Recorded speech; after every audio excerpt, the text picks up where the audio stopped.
안녕하세요.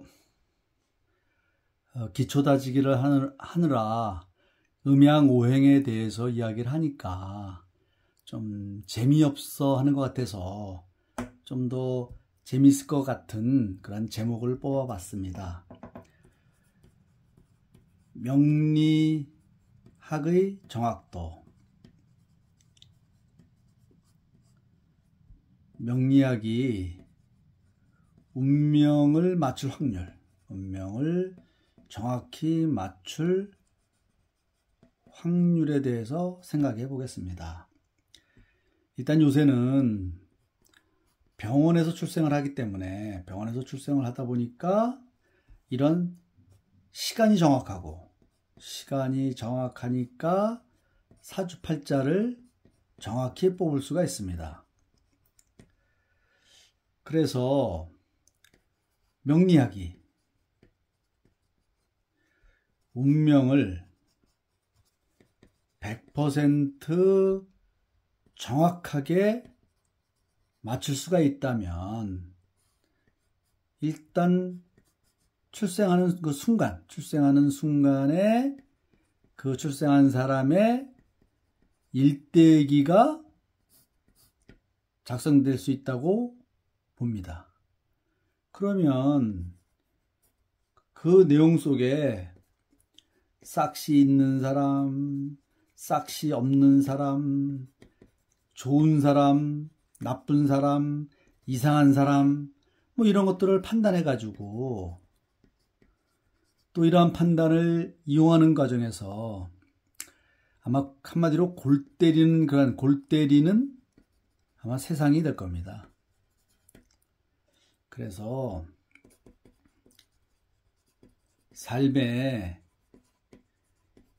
영향을 미치는 그런 요인은 첫째, 사주팔자도 있고 또 태어난 그런 환경도 있고 또 그 사람이 DNA도 있고 또 어떤 살면서 그 인연도 있고 또 자유의지도 있습니다. 이런 등등 여러 가지 요인으로 인해서 한 사람의 삶이 형성이 된다고 보여집니다. 따라서 그 여러 가지 요인 중에 사주팔자도 하나의 요인이죠. 전체적인 요인은 아니지 않겠느냐. 그래서 일단 사주팔자가 정해지면 이 사주팔자와 사주팔자, 이런 대운, 세운 이런 것들이 이미 정해집니다. 그렇지만은 동일사주라고 해도 그 사람이 태어난 환경에 따라서 태어났더니 아버지가 회장이야. 그러면 당연히 그 사람은 경제적 풍요 속에서 본인이 하고 싶은 것을 얼마든지 지원받고 하고 싶은 거를 하는 그러한 삶을 살 것이고, 또 이 회장의 아들이 아니라 시골의 농부, 척박한 땅의 농부의 아들로 태어나면 가난한 삶을 벗어나기가 쉽지가 않습니다. 두 사람이 같은 삶을 살기가 쉽지가 않지요. 또 DNA 차이, 예를 들어서 이때 같은 그 K 아이돌처럼 그런 출중한 외모를 가지고 태어나면 요새 같은 세상에 사실 좀 더 좋은 조건이 되는 것만은 확실합니다. 또 인연도 특히 이런 멘토를 잘 만나는 것이라든지 박지성이 히딩크를 만나지 않았다면 박지성에게는 또 다른 인생이 펼쳐졌을 겁니다. 또 설령 박지성이 히딩크를 만났다고 해도 그것을 열심히 성공하겠다는 그런 의지가 없었다면, 이런 자유의지가 없었다면 또 운명이 바뀌었을 겁니다. 또 많은 사람들은 또 교육을 통해서 이런 교육을 통해서 또 운명을 바꾸기도 합니다. 이렇듯이 사람의 삶에 미치는 요인은 여러 가지가 있고 그 중에 한 부분이 사주팔자입니다. 그러나 이러한 면도 있습니다. 다시 보면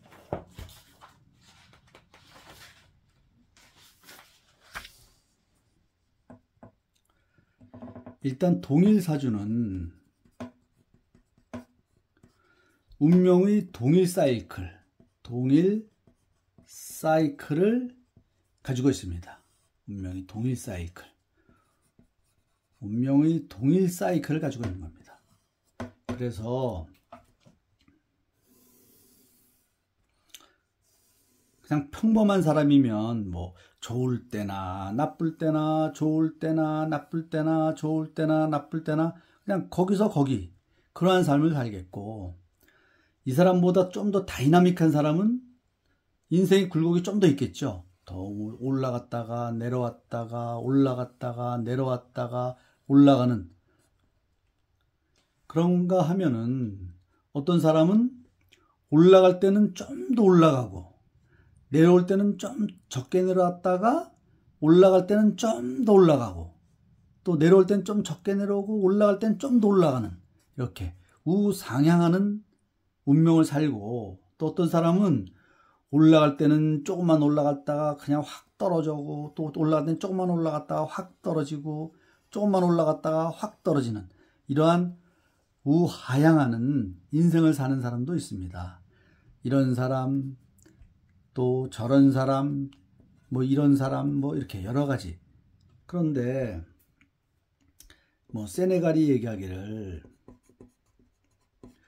운명에 순응하면 업혀가고 운명에 저항하면 끌려간다.